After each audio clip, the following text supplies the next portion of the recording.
Assalamualaikum warahmatullahi wabarakatuh. A'udzubillahi minasyaitonir rajim. Bismillahirrahmanirrahim. Ila hadratin nabiyil mustafa Rasulillah sallallahu alaihi wasallam. Thumma ila sahabati wa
khususnya kepada Allah Bapa kita dan sampai kepada Allah Subhanahu wa taala. Amin ya rabbal alamin. Alhamdulillah kita dapat meneruskan pengajian kita. Mudah-mudahan berkah Allah Subhanahu wa taala.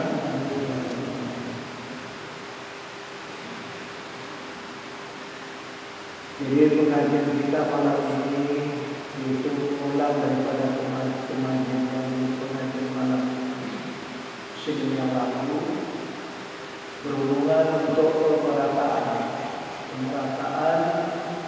pelajaran kita. Masih banyak kemarin yang belum sempat datang, maka kalau ini bisa hadir, jadi maka kita akan ulang kembali pengajian kita, yaitu di bab yang keempat, pasal yang keempat. Jadi sebelum kita masuk pada pengajian kita, baiklah kita perhatikan sabda Rasulullah sallallahu alaihi wasallam.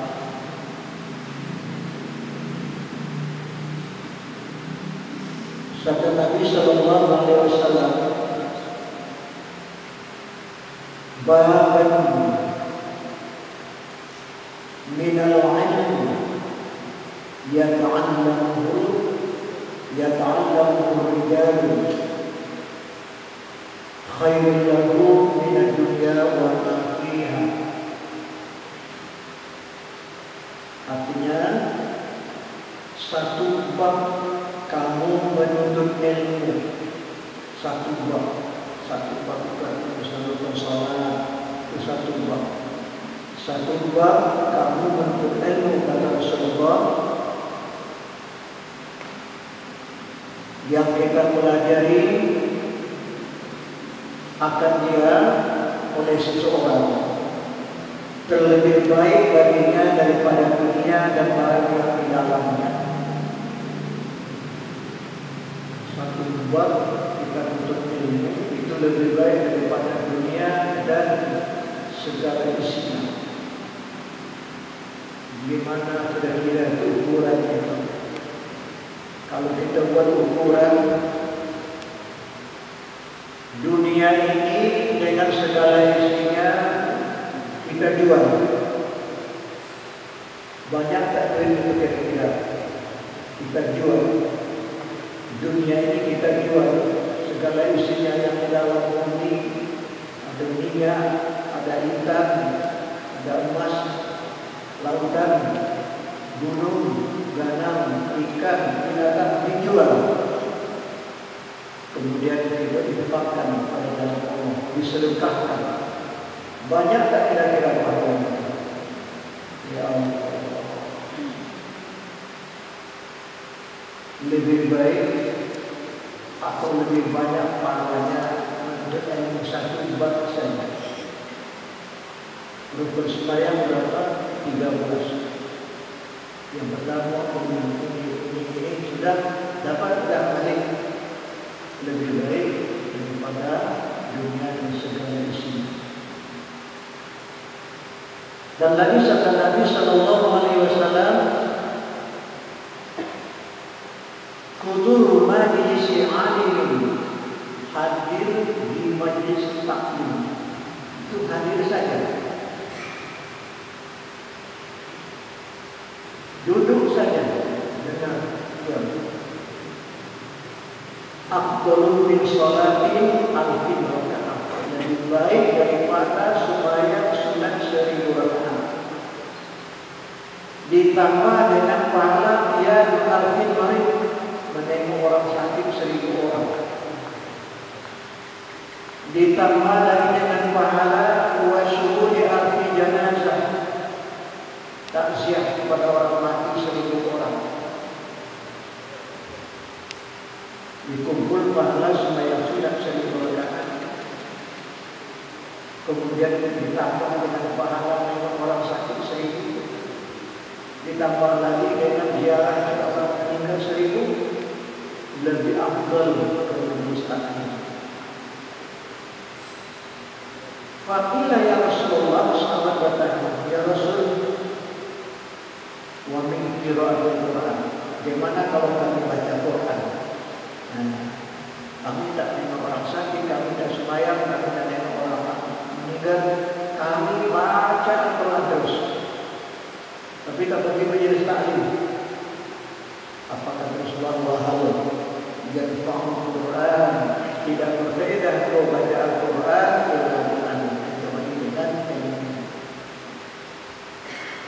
dan Nabi Sallallahu Alaihi Wasallam, majal maut, barang siapa yang datang ajalnya mati maksudnya kan mati. Wa huwa yatlubul ilma, padahal dia sedang dalam jangka menuntut ilmu. Diyukti bikin Islam, untuk menghidupkan Islam, bukan untuk negara, bukan untuk lembaga, bukan untuk masuk mencari sebutan. Jadi inilah, jadi inilah, tidak, tapi karena menghidupkan Islam untuk diamalkan. Wa bainahu wa bainal anbiya, dan antara dia dengan antara para anbiya, fil jannah, dalam surga, darajatul wahidah, satu derajat dalam surga dengan para nabi. Masya Allah, begitu kelebihan menuntut ilmu. Jadi ilmu mana itu yang dimaksudkan dengan seperti itu? Inilah ilmu yang wajib dipelajari, yang bisa mendapat pahala seperti disebutkan Nabi SAW tadi di dalam bab yang nomor 4 ini. Kita ulang kembali. Bismillahirrahmanirrahim. Bermula pasal yang keempat pada menyatakan segala ilmu yang dituntut fardu ain. Ini dia ilmunya yang pahala seperti tadi. Tak termasuk ilmu masalah dunia, ilmu pertanian, ilmu kebintangan, ilmu segala macam tidak. Ini ilmu yang wajib dipelajari fardu ain. Bermula ilmu yang diwajibkan fardu ain pada menuntut akan dia 3 perkara. Nah, ada 3 ini. Yang pertama ilmu tauhid,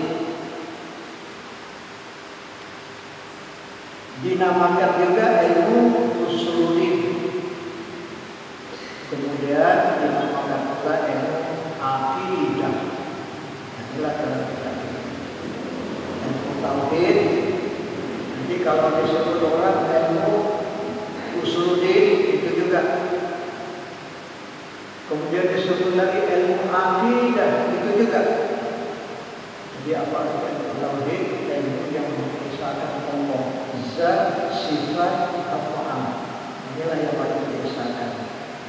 Wahid. Kemudian disebut ilmu suludin. Apa ilmu suludin? Itu pokok agama, fondasinya.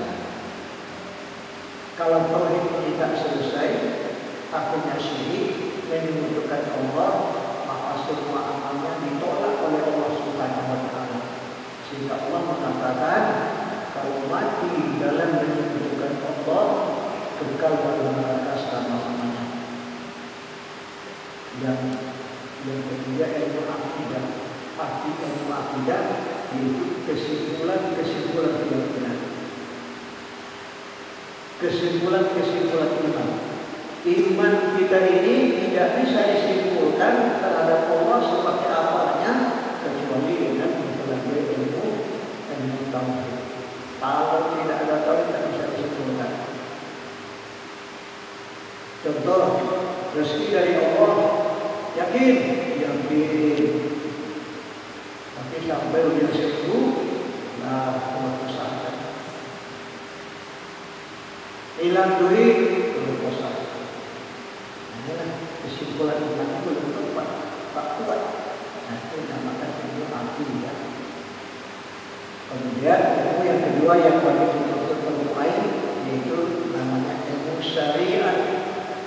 Dinamakan juga ilmu furu', dinamakan ilmu fikih. Nah inilah yang kita sebut ilmu fikih. Jadi kalau disebut ilmu syariat, itu ilmu fikih. Kalau disebut ilmu furu', itu ilmu fikih.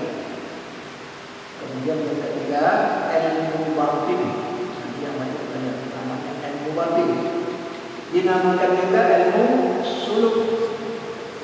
Tapi bukan suluk-suluk seperti yang sekarang sekarang ini. Kemudian dinamakan ilmu motorik dan dinamakan ilmu tasawuf.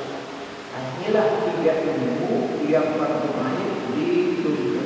Akibat bermain wajib setiap orang mengkalak laki-laki dan perempuan banding dan berakal. Tidak bisa diwakilkan. Begini abang dulu begitu ilmu wakil sama abang aja lah. Boleh, tapi nanti sampai ke rumah abangnya wajib diajar istrinya itu seperti pelajaran tadi supaya dia mengerti. Tapi kalau tidak diajar, tidak bisa.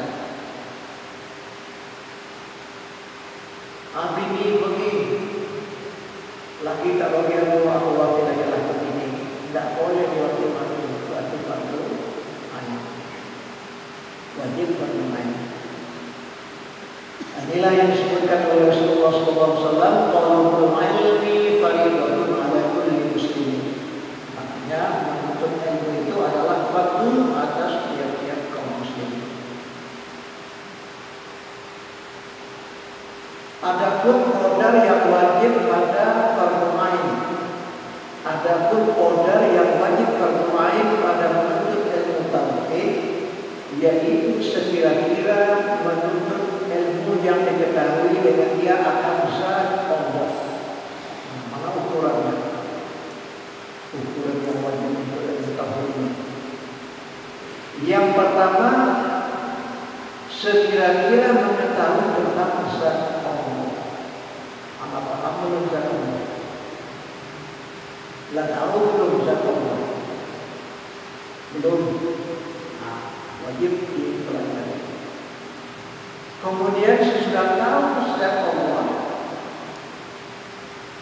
lalu mengetahui sekalian sifat yang salahiyah, sifat yang lima. Sudah tahu sifat salahiyah yang lima dan segala sifat yang subutiyah, itu sifat makni dan sifat maknawiyah. Jadi jumlahnya 20. Makanya yang wajib di kelapa ini 20 sifat. Jangan tak tahu 20 sifat, harus tahu dalilnya, kemudian wajib tahu, kemudian paham. Jangan tak paham. pelajari dalam ilmu tauhid tadi, pertama itu yaitu dan mengetahui segala apa-apanya perbuatan Allah. Inilah yang dibahas dalam ilmu tauhid yang wajib diketahui.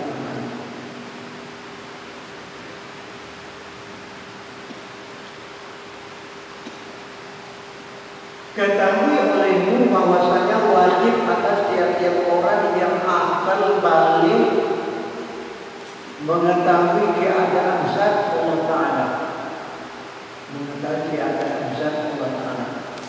Ini kodar lain tadi. Dan segala sifatnya dan segala apa-apa. Ini demikian. Perbuatan pada bentuk mengetahui keadaan zat Allah Ta'ala dan mengetahui segala sifatnya dan segala apanya. Bermula keadaan zat Allah Ta'ala, bagaimana keadaan zat Allah Ta'ala yang wajib kita ketahui itu? Bermula keadaan zat Allah Ta'ala bahwasanya wajib kita iktikadkan akan keadaan zat Allah Ta'ala itu, yaitu zat yang wajib berwujud. Paham? Zat Allah Ta'ala itu keadaannya wajib berwujud, wajib ada selama-lamanya. Arti wajib di sini jangan diartikan wajib sama dengan wajib syar'i, syarat. Kalau wajib pada syarat kita kerjakan diberi pahala. Kalau ditinggalkan berdosa. Nah, jadi jangan diartikan seperti itu. Kalau diartikan seperti itu, berarti Tuhan mengandung dosa, mengandung pahala. Jadi makanya arti wajib di sini pasti ada. Zat Allah Ta'ala itu pasti ada. Nah, yakinkan.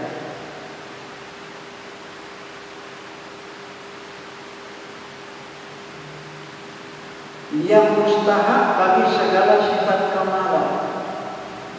Inilah yang patut, yang pantas bersifat dengan segala sifat kemalan.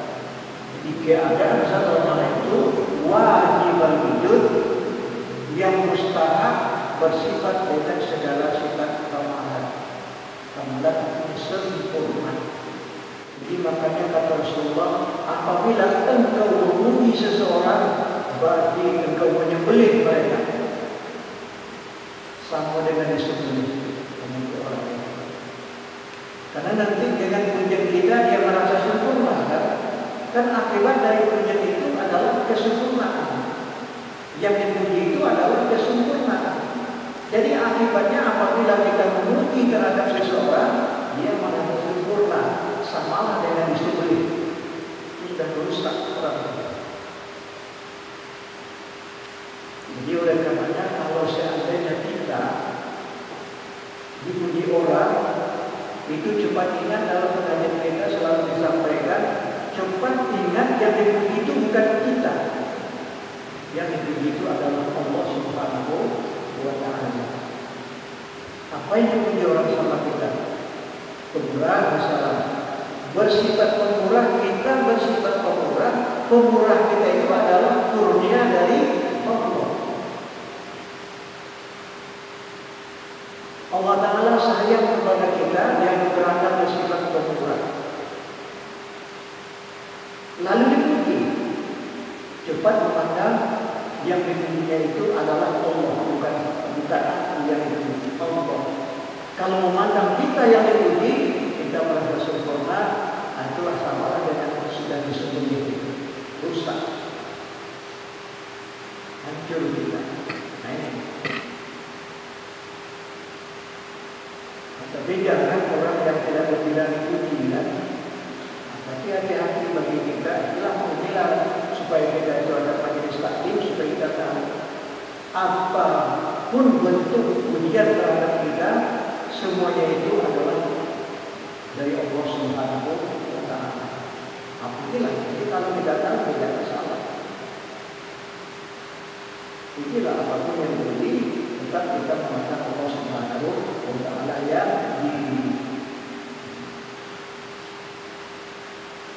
Jadi selain daripada Allah tidak ada yang boleh disebut dengan sifat sempurna. Jadi zat Allah Ta'ala itu wajib wujud yang mustahak bagi segala sifat yang kemalan. Itulah yang patut, yang pantas bersifat dengan sifat kesempurnaan. Dan maha suci daripada segala sifat kekurangan. Maha suci daripada sifat kekurangan.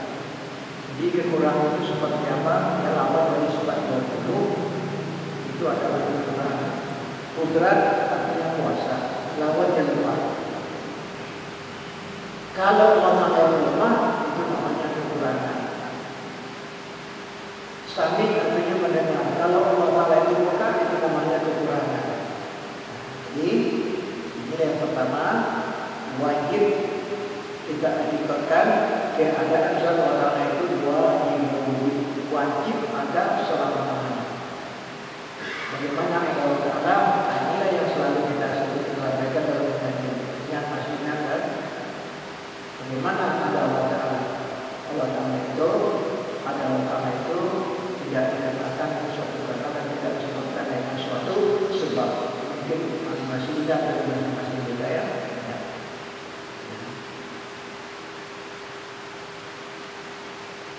Yang mustahak bagi segala sifat kemalan dan masuk daripada segala kekurangan. Ini zat Allah. Jadi nanti kalau kita mengkaji, mendalami tentang zat Allah, semakin dikaji, semakin didalami, semakin menambah kebingungan. Bingung. Zat artinya diri. Jadi bagaimana zat Allah Ta'ala itu adalah pengertian zat Allah Ta'ala itu bukan isi,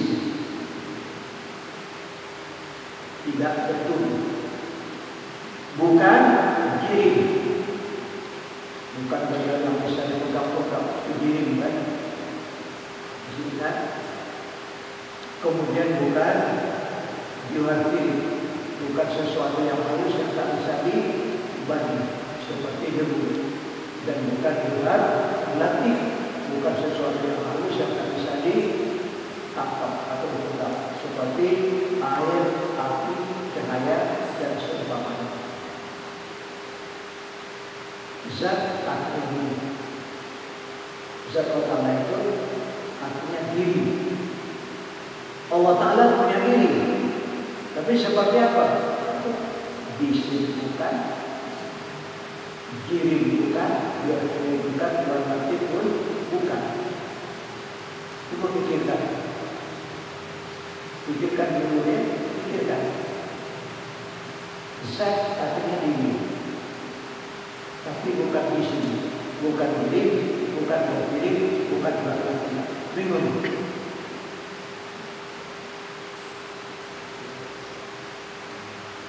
Kalau tak bingung, keluar dari manusia, termasuk aku juga.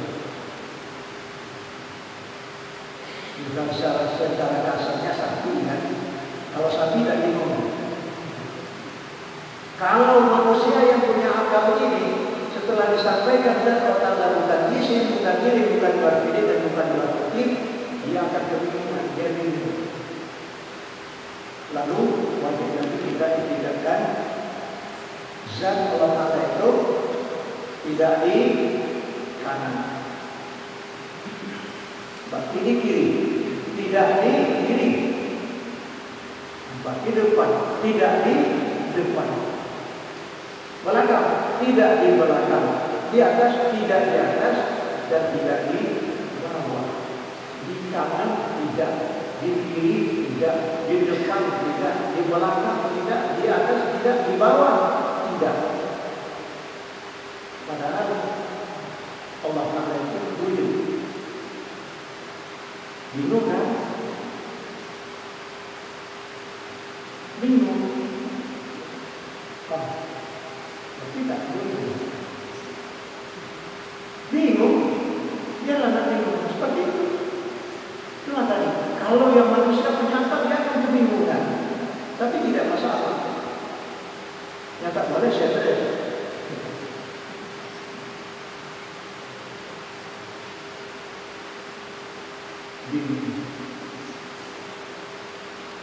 Lalu wajib pula kita tingkatkan zat Allah Ta'ala itu tidak jauh.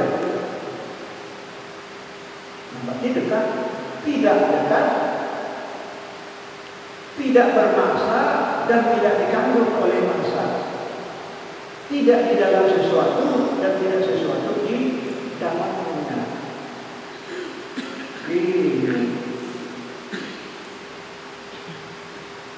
Lalu dengan lagi tidak bergerak dan tidak diam. Bergerak tidak, diam tidak.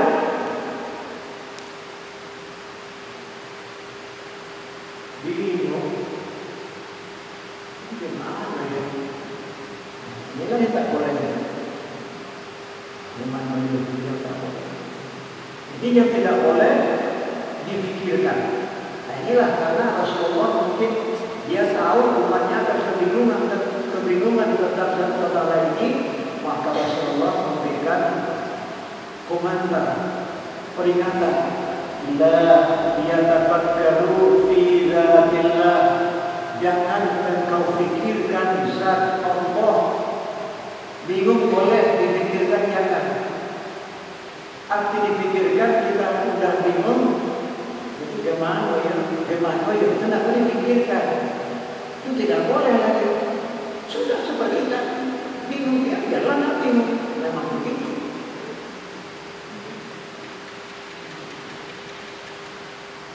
Kenapa tidak boleh dipikirkan oleh Rasulullah? Karena zat Allah Ta'ala itu bukan benda. Bukan benda. Tadi bukan isim, bukan jauhar. Di sini disebutkan zat Allah Ta'ala itu bukan benda, bukan jauhar. Apa katanya di sini? Zat Allah Ta'ala itu laisa bismin musawwarin. Zat Allah Ta'ala itu bukan isim yang dapat dirupakan. Laisa bismin, bukan isim. Kemudian wala jauhari, dan zat Allah Ta'ala itu bukan jauhar. Jauhar itu benda. Akal ini yang bisa memikirkan kalau benda, kalau barang, ya kan? Jadi makanya Nabi mengatakan wa yatafakkaru fi khalqillah. Pikirkanlah apa-apa yang diciptakan oleh Allah.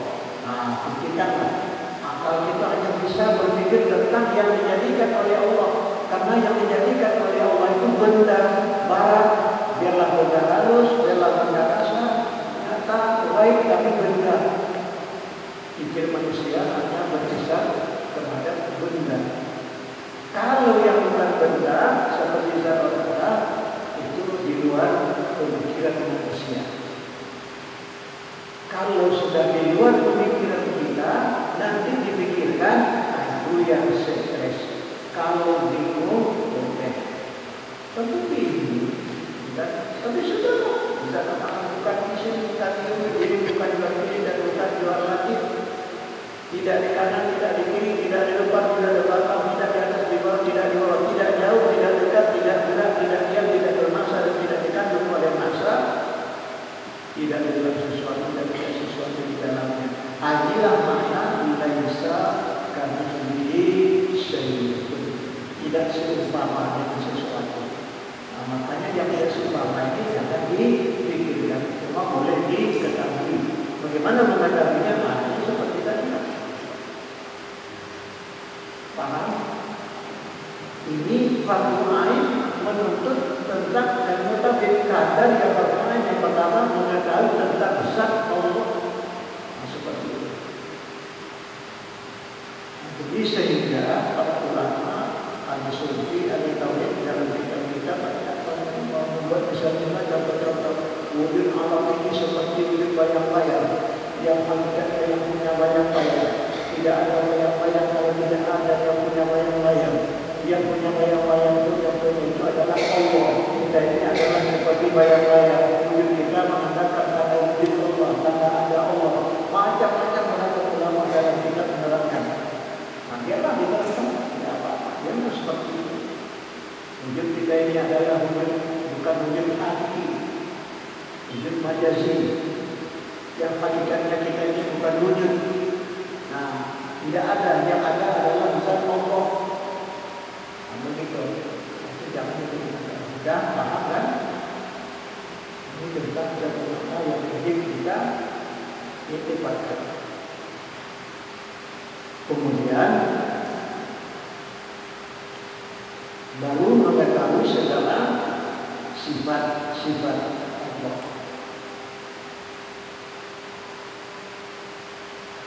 Sifat saludia, sifat nafsiyah, wujud. Kita ketahui seperti yang seperti dalam Quran kita. Kemudian mengetahui sifat saludia. Sifat saludia yang 5. Kita tahu betul dulu. Kita tahu belum sifat saludia yang 5. Tidak, batok, menolak, tidak nasib, buahnya. Ini nak tahu pula. Kalau sudah tahu sifat saludia ini serta dipahami, lalu mengetahui sifat-sifat subudiyah. Sifat ma'ani, kalau dalam hukum kita sifat ma'ani dan sifat ma'nawiyah. Itu sifat subudiyah namanya. Sifat ma'ani. Sudah, ilmu, ayat, sami, basir, alam. Ada yang menyebut sama, basar, kalam boleh, tidak apa-apa.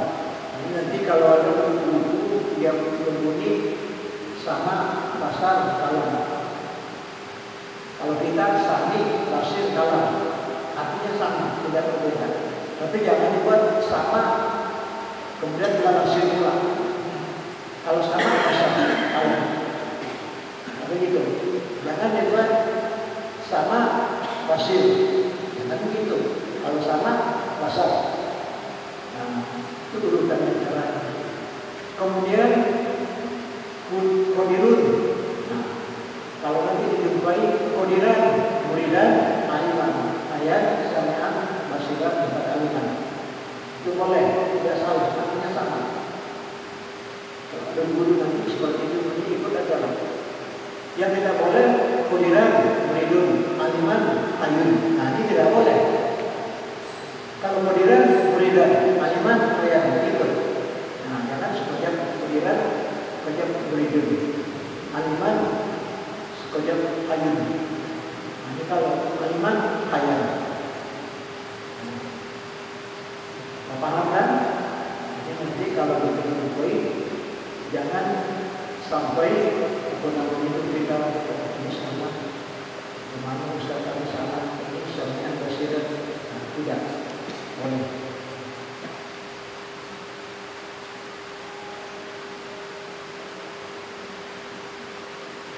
Nah, lalu kita pahami sifat yang subudiyah, kudrat.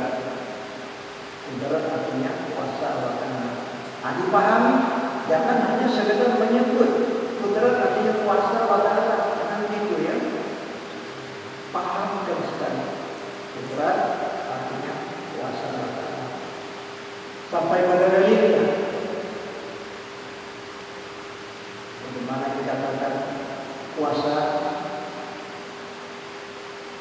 kita paham. Kemudian apa yang dikuasai oleh Allah, kita paham. Dalam pengajian kita dulu kan sudah diketahui apa yang dikuasai oleh Allah, yaitu sekalian adalah jangan dimasukkan zatnya. Nah, yang dikuasai oleh Allah adalah sekalian Allah. Jangan dimasukkan zatnya sendiri lagi, zat Tuhan tadi. Kalau dimasukkan ke situ, nanti saja.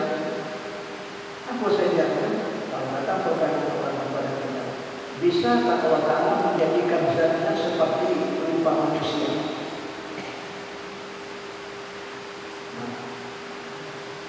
kita berpedoman kepada qadirun, innallaha ala kulli syai'in qadir, bahwa sesungguhnya Allah Ta'ala atas setiap sesuatu yang amat kuasa. Zat Allah itu kan juga sesuatu. Jadi bisa Allah Ta'ala menjadikan zatnya seperti rupa manusia berdasarkan sifat qadirun atau kudrat, itu bisa, tentu bisa kan? Nah, tentu bisa. Jadi kalau bisa, inilah yang berbahaya.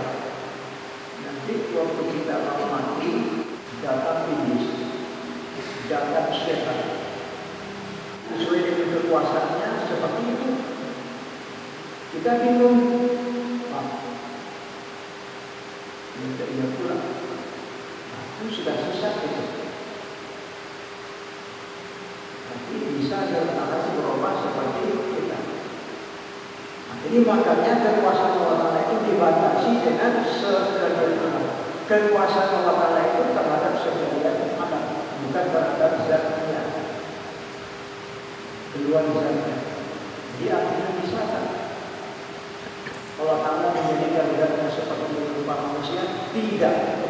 Nah, karena kekuasaan Tuhan itu terhadap alam, tidak terhadap zatnya. Ini perlu dipahami. Kalau tidak paham, paling tidak waktu nanti besok kalau kita dihantar oleh syaitan, paling tidak laku-laku. Tidak laku. Pertama, ini tidak boleh. Itu sudah sesat. Kalau mati dalam keadaan seperti itu sudah mati sesat. Tak punya keyakinan. Nah, inilah tadi yang tak punya kesimpulan. Akidah, ilmu akidah, kesimpulan keyakinan. Nah, inilah yang kita berbeda. Jadi makanya segala sifat Tuhan itu wajib dipahami. Bismillahirrahmanirrahim. Sifat Tuhan yang lain dan sifat 20 Ar-Rahman Ar-Rahim.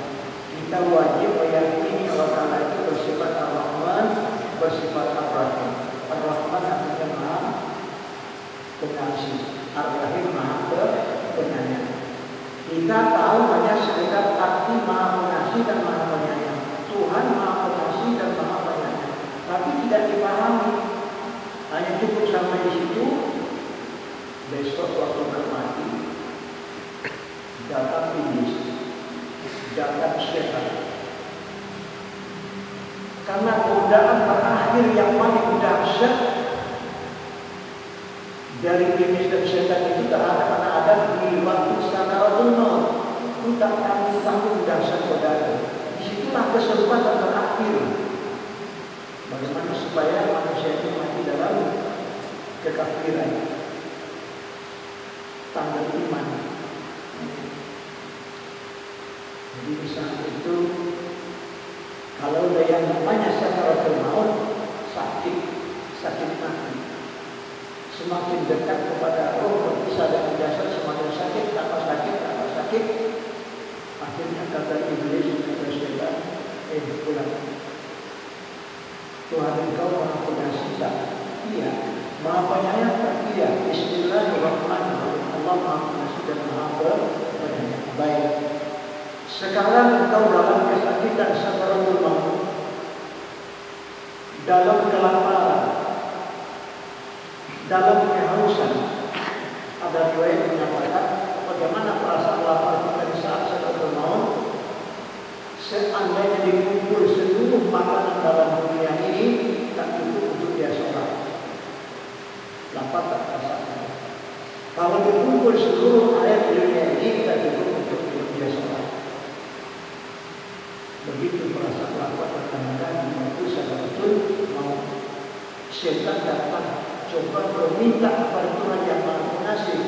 Tuhan engkau yang Maha Pengasih, yang Maha Penyayang itu, minta meringankan sakit hati ini. Itu mau berdoa minta kepada Tuhan. Tentu kita minta kepada Tuhan, ya Allah, meringankanlah kepada sakaratul maut ini. Yang namanya sakaratul maut tidak ada pertambahan, malah bertambah berat. Apa kata setan? Ini contoh. Betul tak Tuhan Maha Pengasih? Dapat tak keringanan? tidak, tidak betul Tuhan kau kasih penyayang. Kita bingung, minta ia pulang. Itu sudah sesat itu.